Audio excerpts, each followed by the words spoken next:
জীবনের সবচেয়ে পছন্দের জিনিসগুলো কেমন জানি, হয় অবৈধ, নয়তো নিষিদ্ধ, হয় দামি, নয়তো অন্য কারো।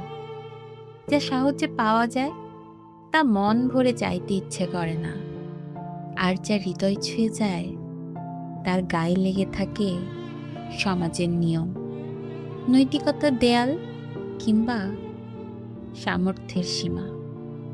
আমরা চাইলেই সব চাইতে পারি না, কারণ জীবন আমাদের শেখায় পছন্দ আর প্রাপ্যের মাঝে একটা নির্মল ব্যবধান থাকে।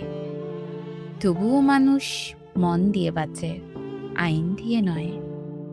নিষেধ জেনেও চায়, অসম্ভব জেনেও স্বপ্ন দেখে। হয়তো এই কারণেই জীবন এত বাস্তব, আর মানুষের চাওয়াগুলো এত অসম্ভব রকমের সুন্দর।